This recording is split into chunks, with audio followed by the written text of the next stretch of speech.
Hi, my name's Sarah, and this is a true crime pod.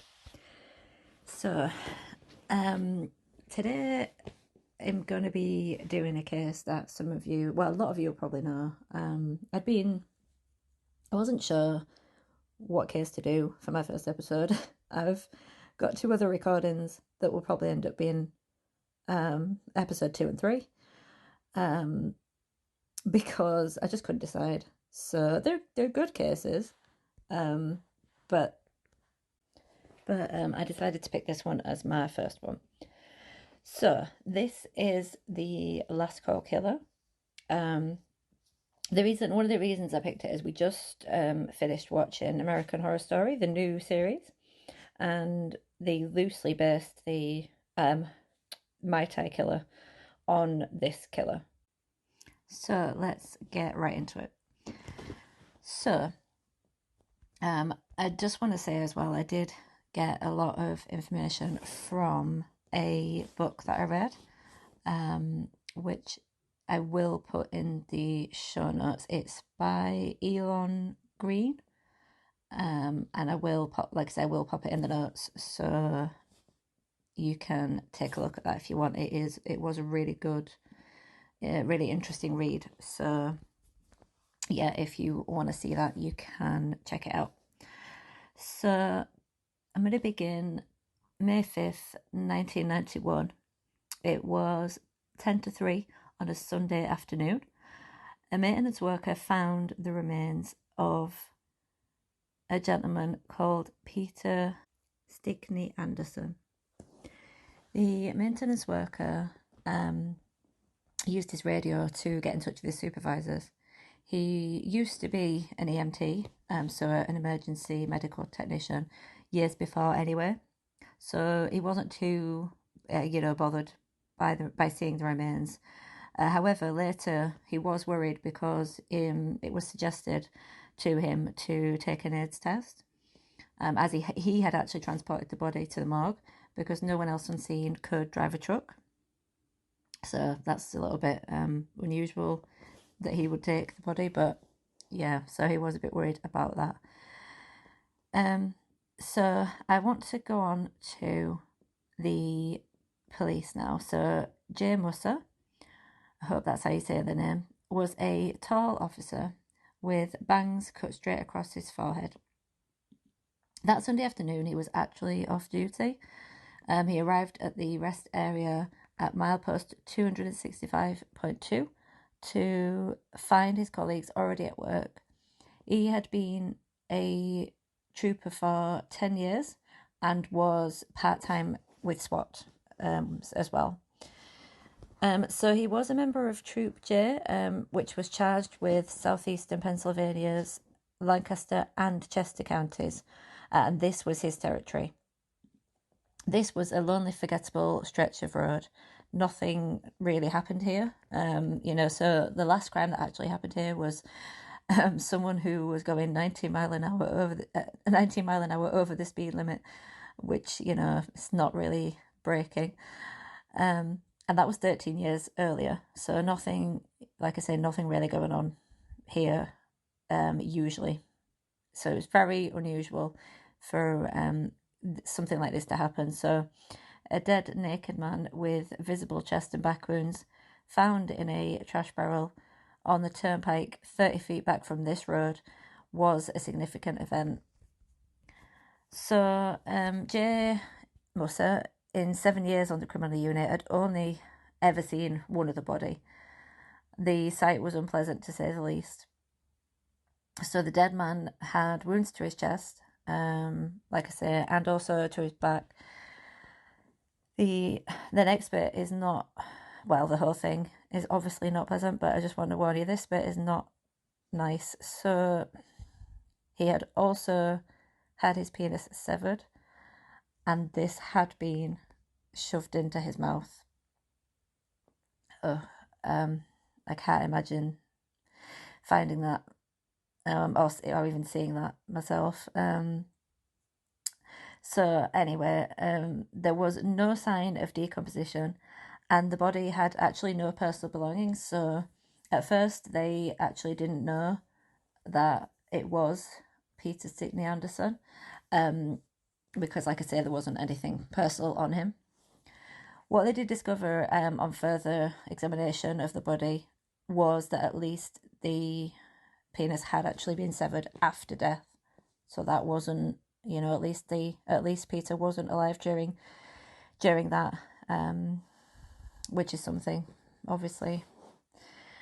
So they did take fingerprints, but they had little to work with. Due to signs of lividity or post-mortem settling of the blood, they were led to believe that the body appeared to have been moved more than once. A lack of rigidity, often referred to as rigor mortis, meant death occurred no more than 36 hours prior to discovery. So there were 3 bruises on the scalp, all fresh, indicating they were no more than a day old. There were similar suspicious injuries elsewhere, a particularly large bruise on the forearm, just below the end of the elbow, and one on the shin. The stab wound in the back between the inner margin of the right shoulder blade and the spine was more consequential, but the abdomen was the area that had suffered the most trauma, the most severe trauma. There was a gaping oval wound, most likely made by something sharp. Just above that was another stab wound, which was roughly a ½ inch in length. A medical examiner observed an 11 to 5 o'clock line, as one looks at a watch. The skin, the muscle, the omentum, and the mesentery, which is the fatty sheath that holds the intestines to the body wall, were all perforated. These would have been the wounds that actually did lead to the death. So the state police's fingerprint examiner had the job of testing the 8 trash bags for prints using super glue. He developed 28 fingerprints and 3 palm prints, but the fingerprints were put into the state's database, but there were no matches. So the prints were then sent to New York, Virginia and New Jersey. However, nothing turned up from those either. So I just want to talk a little bit now about Peter Anderson. So he was in Manhattan from Philadelphia attending a political fundraiser. And a year earlier, he had separated from his wife, with whom he did have children. One source I saw said 2 children, and another source said 4, so I'm not 100% sure. So they did separate because he had come out as a gay man. And on May the 3rd, he went to the Townhouse Bar on East 58th Street, which was an upscale restaurant known for having a gay male clientele. He was lastly seen leaving his hotel that night, visibly intoxicated. More than a year later, in early July 1992, 57-year-old computer sales representative Thomas Mulcahy was in New York City for business. Though he lived in Massachusetts with his wife and 4 children, he was known to have affairs with men, according to court documents. On the night of July 8th, he was at the Townhouse Bar talking to a man described by a witness as about 5'10", medium brown hair, average looking. They left the bar together. On July 10th, his remains were found neatly dismembered and stuffed into garbage bags and dumped at 2 remote highway rest stops in Ocean County, New Jersey. A medical examiner would later determine the cause of death to be multiple stab wounds to the chest and stomach. Anthony Marrero, 44, was a sex worker who worked around Midtown Manhattan. He was last seen on May 6, 1993, near Port Authority bus terminal. His body parts were found again in multiple trash bags a day later alongside a rural stretch of road in Manchester Township in New Jersey. The medical examiner determined the cause of death as multiple stab wounds, according to the court documents. Another victim was Michael Sakara. He was 56. He was also a gay man who worked as a typesetter for the New York Law Journal and lived in Manhattan. On the night of July 29th, 1993, he was seen drinking at a bar in Greenwich Village with a man he introduced his friend to as a nurse from the nearby St. Vincent's Hospital. He was seen leaving the bar and getting into a car with the man. Days later, his body parts were found carefully packed into trash bags picked up from a rest stop in Rockland County, New York. The remains were found in 3 different states. The 4 cases shared both murder and disposal methods, and the victims fit the same profile, which was middle-aged gay men. A joint task force was formed that included representatives from the Ocean County Prosecutor's Office, the New Jersey State Police, the Rockland County District Attorney's Office, the New York City Police, and the Pennsylvania State Police. Saw blades and surgical gloves found with Mulcahy's remains were traced to stores on Staten Island, as were the trash bags used to dispose of Marrero. After that, however, the tracks ran cold, and it would remain that way until the end of the decade. The case stayed cold until about 1999, when Margaret Mulcahy, Mr. Mulcahy's widow, called Lieutenant Matthew Kuhn of the New Jersey State Police for an update. The call prompted Lieutenant Kuhn to send the bags that held the bodies of Mr. Mulcahy and Mr. Marrero to the Toronto Police Department, where officers were using a new technique to lift fingerprints from evidence. They start rerunning the bags and they erased 33 prints, mainly from the bag with Mulcahy's personal effects and the saw. Mr. Heisler, the prosecutor, said, "We ran them in New Jersey and got a latent hit. The Mulcahy and Marrero prints were from the same guy." So Lieutenant Kuhn sent out 51 packets in 2000 with the prints and an explanation of the case to authorities in every state and Puerto Rico, and asked them to check their databases for a match. In early 2001, nearly a decade after Mr. Mulcahy's body was found, a call came in from Maine. Mr. Heisler, they said, "We got him." Old records indicated that in 1973, when Mr. Rogers was a graduate student at the University of Maine in Orono, he had killed his housemate with a hammer. He actually claimed self-defense at the time, and he was acquitted. But New Jersey authorities now had a name to match the prints: Richard Rogers Jr., the oldest of 5 children raised in Massachusetts and Florida.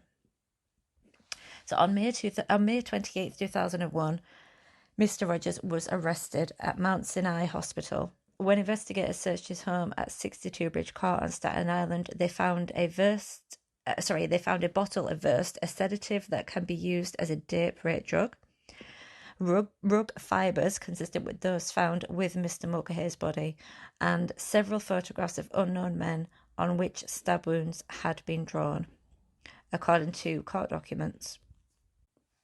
So at this point, I just want to actually go back. We're going to go back, and I just want to actually talk briefly about Richard Rogers Jr. So Richard Westall Rogers Jr.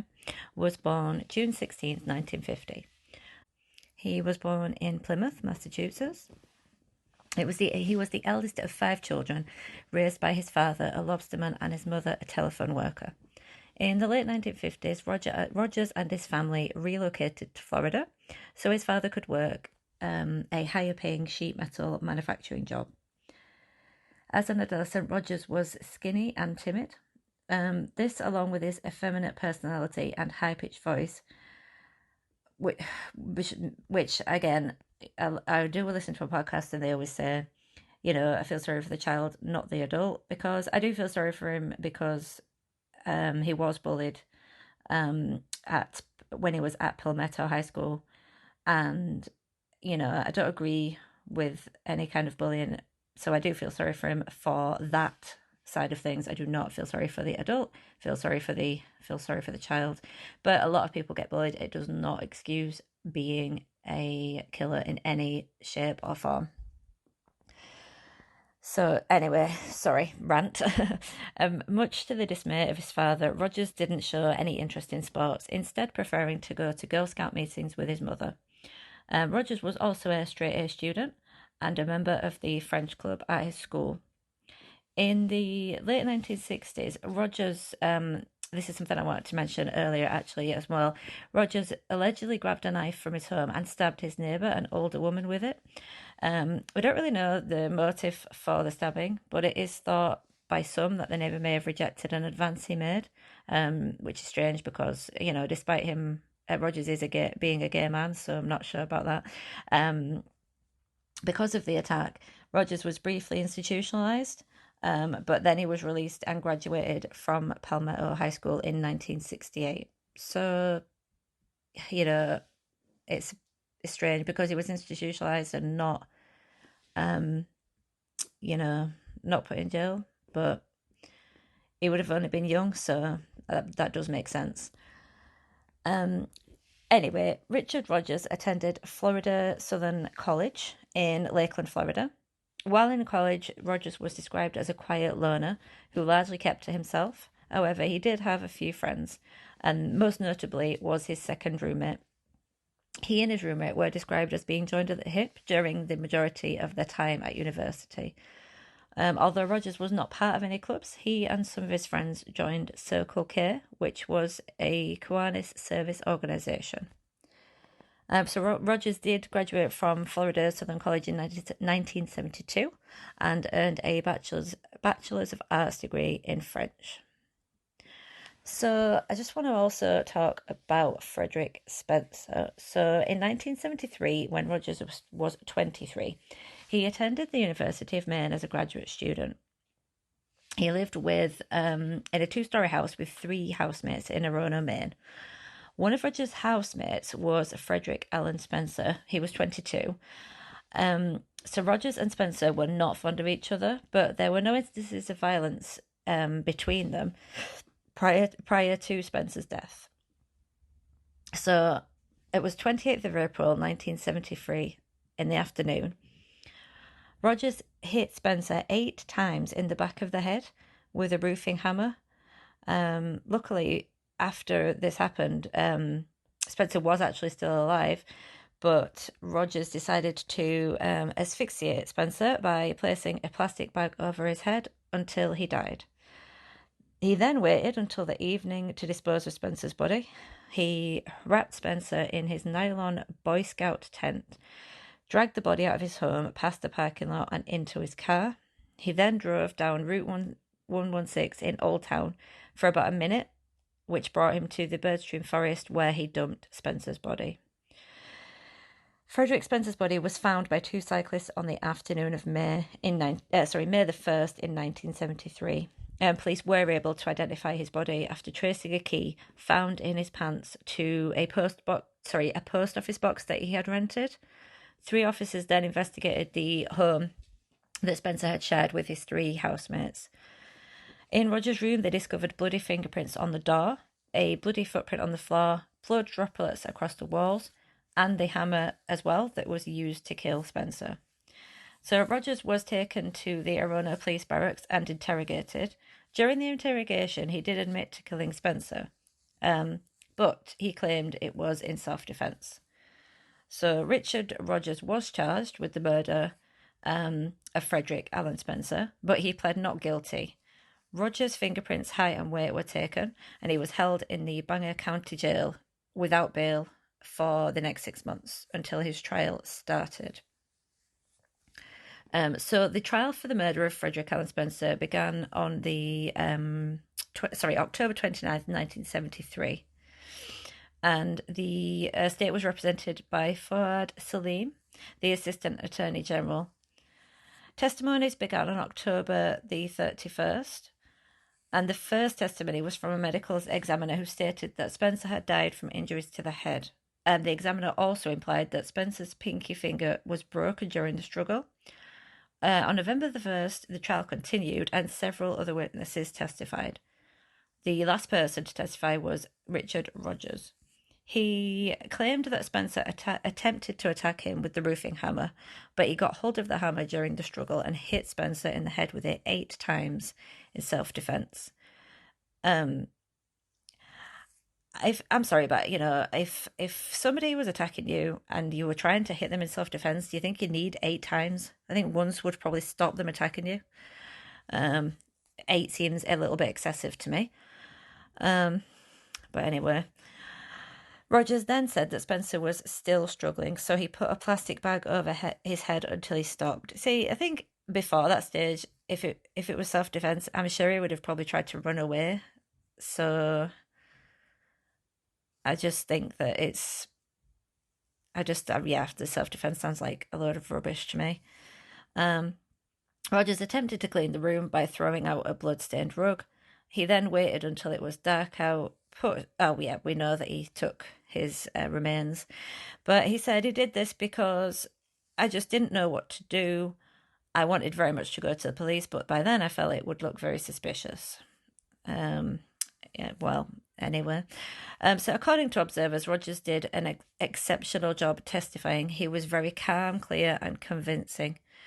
At the end of the day, RLK Payne made a request to reduce Rogers' charges to manslaughter, so the judge agreed and reduced the charge.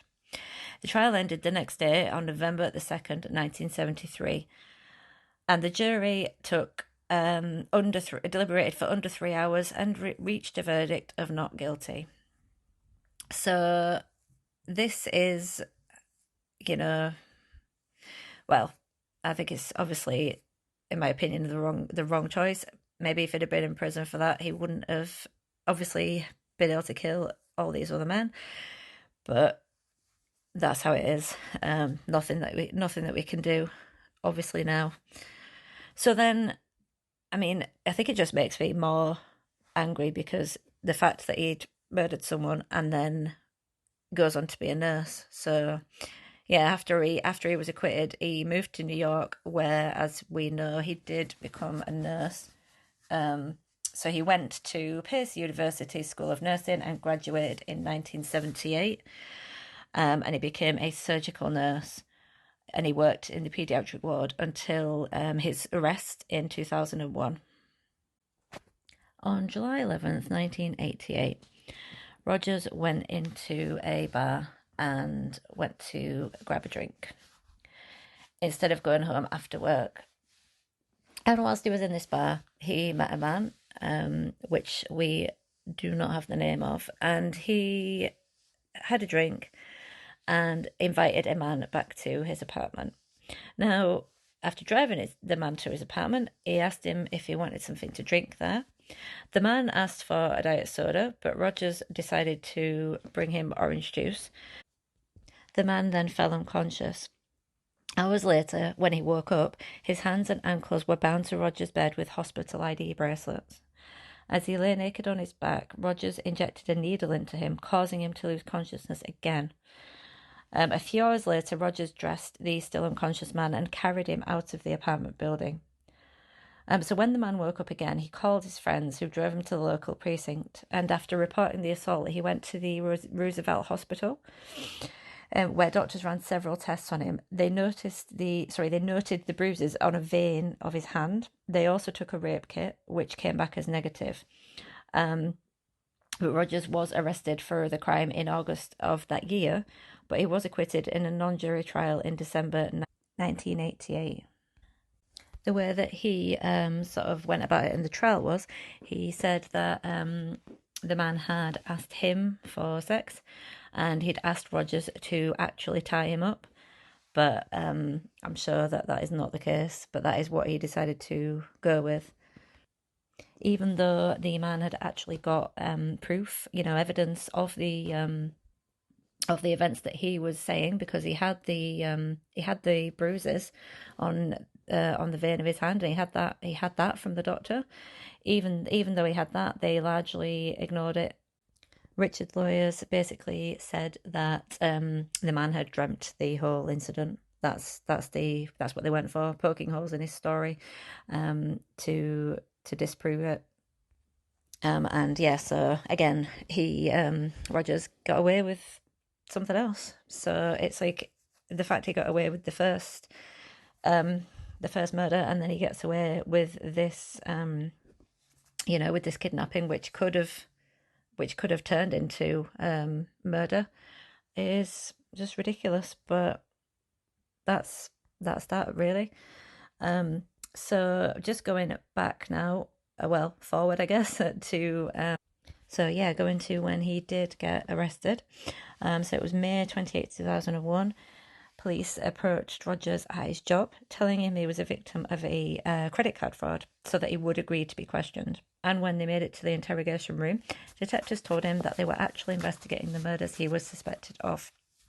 Rogers admitted to knowing Michael Sakara, but after figuring out that the police had linked him to the murders, Rogers requested counsel and was subsequently arrested. And then I've obviously mentioned what they found when they searched his home earlier. So going on to the trial. So Rogers' trial began on October 26, 2005. He was offered a plea deal, can't talk, during jury selection, which stated that if he pled guilty to manslaughter in both cases, he would receive two 32-year sentences with the possibility of parole after 15 years. Additionally, if he pled guilty to the third-degree murder in the death of Peter Anderson, we would receive a total of 10 to 20 years in prison. Roger did say he would take this into consideration, but declined the deal. Several witnesses, such as those who discovered the remains of the victims, the detectives who investigated the case, and fingerprint analysts, testified at the trial. However, Richard Rogers himself did not testify and remained quiet throughout his legal proceedings. So although Rogers was never charged in the killings of Peter Anderson and Michael Sakara, their cases were allowed to be discussed at the trial due to the similarities with other murders. However, the killings of Frederick Spencer and John Piero and the 1988 assault were not allowed to be mentioned. Interesting. So in November 2005, the jury, after deliberating for 3 hours and 45 minutes, found Richard Rogers guilty on all charges. Rogers reportedly showed no reaction to the verdict and continued staring at the front of the courtroom. So he's currently serving 2 consecutive life sentences for the 2 murders at New Jersey State Prison in Trenton, New Jersey. However, to this day, he actually does maintain his innocence. So that's interesting. But that is the tale of the last call killer.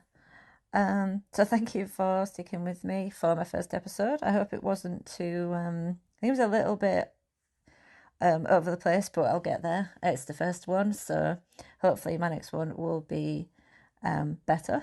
But maybe you enjoyed it, so I hope you did. And if you can follow me and share, that would be great. And I'll see you next time. Thanks, guys. Bye.